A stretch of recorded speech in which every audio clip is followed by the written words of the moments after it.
काफ़ी सोचने के बाद माधुरी ने अपने और अशोक के बारे में पति आकाश को सब कुछ बता देने का फैसला किया। अशोक के रास्ते पर चलने से उसे बर्बाद होने से कोई नहीं बचा सकता था। पति को सच्चाई बता देने से शायद वह उसकी गलती माफ़ कर उसे स्वीकार कर सकता था। माधुरी अपने माता पिता की इकलौती औलाद थी। उसके पिता एक प्राइवेट कंपनी में नौकरी करते थे और किराए के मकान में रहते थे। उसकी माँ घरेलू थी। माधुरी के पिता के पास कोई जायदाद नहीं थी।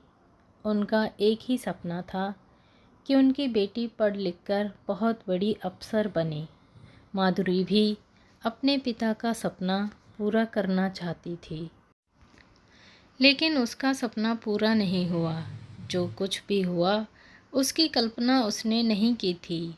स्कूल तक माधुरी ने खूब अच्छी तरह पढ़ाई की थी, मगर कॉलेज में जाते ही उसका मन पढ़ाई से हट गया था। इसकी वजह यह भी थी कि कॉलेज में जाते ही अशोक से उसकी आंखें लड़ गई। वह बड़ा ही हैंडसम और स्मार्ट लड़का था। मौका देखकर एक दिन अशोक ने माधुरी को आई लव यू कह दिया, तो माधुरी भी अपने आप को रोक न सकी। उसने अपने दिल की बात कह दी, मैं भी तुम्हें प्यार करती हूँ। इसके बाद वे दोनों बराबर अकेले में मिलने जुलने लगे थे। लेकिन 6 महीने बाद एक दिन अशोक माधुरी को अपने घर ले गया। अशोक ने माधुरी को बताया था कि शहर में वह अकेले ही किराए के मकान में रहता है। उसका परिवार गांव में रहता है। उसके पिता के पास धन दौलत की कोई कमी नहीं थी। उसके पिता का हर महीने उसे 20,000 रुपये भेजते हैं। माधुरी अशोक से बहुत प्रभावित थी। वह उस पर पूरा भरोसा भी करती थी। इसीलिए यह जानते हुए भी कि वह अकेला रहता है, वह उसके घर चली गई। बंद कमरे में प्यार मोहब्बत की बातें करते करते अचानक अशोक ने माधुरी को अपनी बाहों में भर लिया।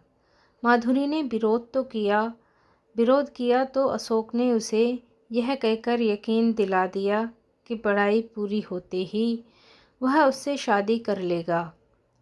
फिर माधुरी ने अशोक का कोई विरोध नहीं किया और अपने आप को उसके हवाले कर दिया। फिर तो यह सिलसिला चल निकला। अशोक का वादा छूटा था। इसका पता माधुरी को तब चला जब वह पेट से हो गई। माधुरी ने शादी करने के लिए अशोक से कहा तो वह अपने वादे से मुकर गया। उसे बच्चा गिरवा देने की सलाह दी। माधुरी किसी भी हाल में बच्चा नहीं गिराना चाहती थी। वह तो अशोक से शादी करके बच्चे को जन्म देना चाहती थी। माधुरी ने धमकी भरे लहजे में अशोक से कहा, तुम मुझसे शादी नहीं करोगे तो मैं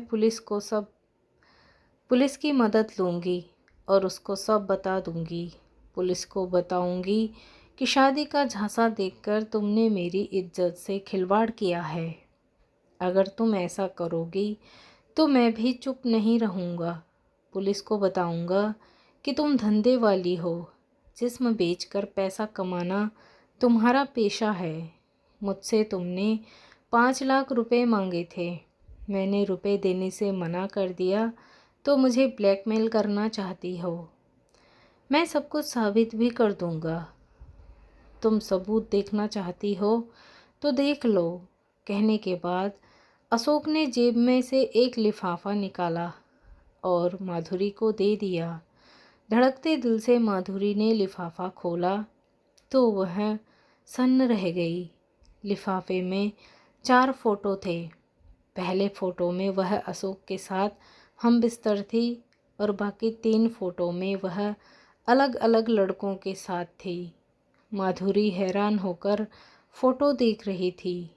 उसे यकीन ही नहीं हो रहा था कि अशोक उसके साथ ऐसा भी कर सकता है।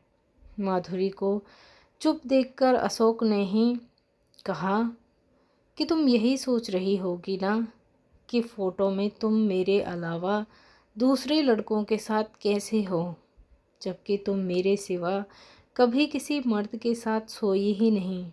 मैं जानता था कि दूसरी लड़कियों की तरह तुम भी आसानी से मेरी बात नहीं मानोगी, इसीलिए तुम्हें धंधे वाली साबित करना ज़रूरी था।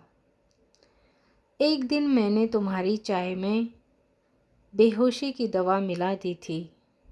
तुम बेहोश हो गई तो योजना के तहत बारी बारी से अपने 3 साथियों को सुलाया, उनके साथ फ़ोटो खींचे और वीडियो फिल्म बनाई। अब मेरी बात ध्यान से सुन लो। फ़ोटो और सीडी पाना चाहती हो तो तुम्हें 3 लाख रुपए देने होंगे, नहीं तो तुम्हारे फ़ोटो इंटरनेट पर डाल दूँगा। फिर तुम किसी को मुंह दिखाने के लायक नहीं रह जाओगी। माधुरी हैरान होकर अशोक की बातें सुन रही थी। अशोक बोले जा रहा था, और अगर तुम एक साथ 3 लाख रुपए नहीं दे सकती तो 1 साल में तुम्हें मेरे साथ धंधे वाला काम करना होगा। जिस मर्द को मैं तुम्हारे पास भेजा करूँगा उसे तुम्हें खुश करना होगा। 1 साल बाद फ़ोटो और सीडी मैं तुम्हें लौटा दूँगा। माधुरी समझ गई थी कि वह अशोक के जाल में पूरी तरह से फंस गई है। उसने रो रो कर उससे गुजारिश की कि वह उसे धंधे वाली बनने पर मजबूर न करे, मगर अशोक ने उसकी एक न सुनी। आखिरकार माधुरी ने सोचने समझने के लिए उससे 1 हफ्ते का समय मांगा। 5 दिन बाद भी माधुरी को अशोक से छुटकारा पाने का कोई रास्ता नहीं सूझा था, तो उसने खुदकुशी करने का फैसला कर लिया। वह खुदकुशी करना चाहती थी, लेकिन उससे पहले ही एक दिन अखबार में उसने पढ़ा कि एक लड़की को ब्लैकमेल करने के आरोप में पुलिस ने अशोक को गिरफ्तार कर लिया, और माधुरी ने राहत की सांस ली। अब वह पढ़ाई छोड़कर जल्दी से शादी कर शहर से दूर चली जाना चाहती थी। इसके लिए एक दिन उसने माँ को बताया, अब मेरा मन पढ़ाई में नहीं लग रहा है। उसकी माँ समझदार थी और अपने पति से बात की और उसके लिए लड़के की तलाश शुरू कर दी। जल्द ही माधुरी के लिए एक अच्छा लड़का मिल भी गया। फिर उसकी शादी आकाश से हो गई। आकाश कोलकाता का रहने वाला था। वह एक बड़ी कंपनी में इंजीनियर था। उसके माता पिता नहीं थे। प्यार करने वाला पति पाकर माधुरी बहुत जल्दी अशोक को भूल गई। वैसे भी अशोक को 3 साल की सज़ा हुई थी। उस लड़की ने अदालत में अपना आरोप साबित कर दिया था। माधुरी को यकीन नहीं आ रहा था कि अशोक उसकी ज़िंदगी में अब कभी नहीं आएगा, मगर ऐसा नहीं हुआ। 3 साल बाद एक दिन अशोक ने उसे फ़ोन किया और यह कहकर होटल में बुलाया कि अगर वह नहीं आएगी तो उसके पति आकाश को उसकी फ़ोटो और सीडी दे देगा। होटल के बंद कमरे में अशोक ने माधुरी के साथ कोई बदतमीजी तो नहीं की, मगर सीडी और फ़ोटो लौटाने के लिए 3 साल पहले वाली शर्त उसे याद दिला दी। माधुरी रुपए देने में नाकाम थी। वह पति से रुपए मांगती तो क्या कहकर मांगती। माधुरी पति के साथ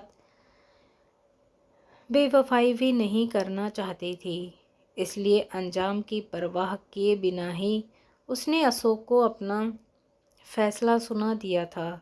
ना तो मैं तुम्हें रुपए दूंगी और ना ही पति के साथ बेवफाई करूंगी। तुम्हें जो करना है कर लो। अशोक जल्दबाजी में कोई कदम नहीं उठाना चाहता था, इसलिए उसने माधुरी को फिर से सोचने के लिए 2 दिन का समय दिया। होटल से घर आकर माधुरी तब से यह लगातार सोचने लगी थी कि अब उसे कौन सा रास्ता चुनना चाहिए। सब कुछ पति को बता देना चाहिए या अशोक की बात मान लेनी चाहिए और धंधे वाली बन जाना चाहिए। आखिर में माधुरी ने पति को सच्चाई बता देने का फैसला किया।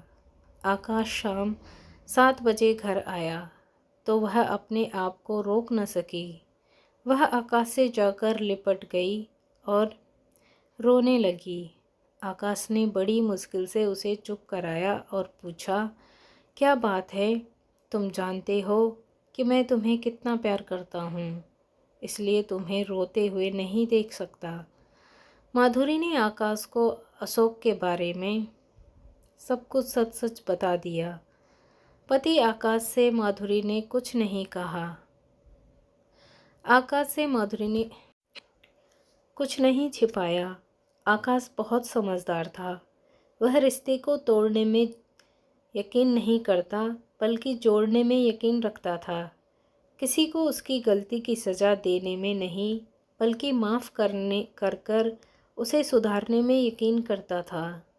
आकाश ने माधुरी को माफ़ कर दिया और उसे बाहों में भरकर कहा, जो हुआ उसे दुखद सपना समझकर भूल जाओ।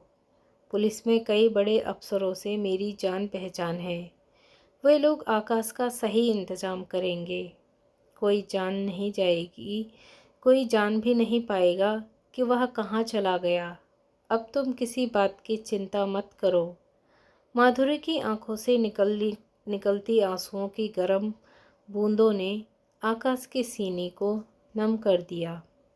दोस्तों, आई होप कि आपको स्टोरी पसंद आई होगी। सो प्लीज़ चैनल को सब्सक्राइब कीजिए, स्टोरी को लाइक कीजिए, शेयर कीजिए। मिलते हैं नेक्स्ट स्टोरी में। तब तक के लिए बाय। Thanks for watching.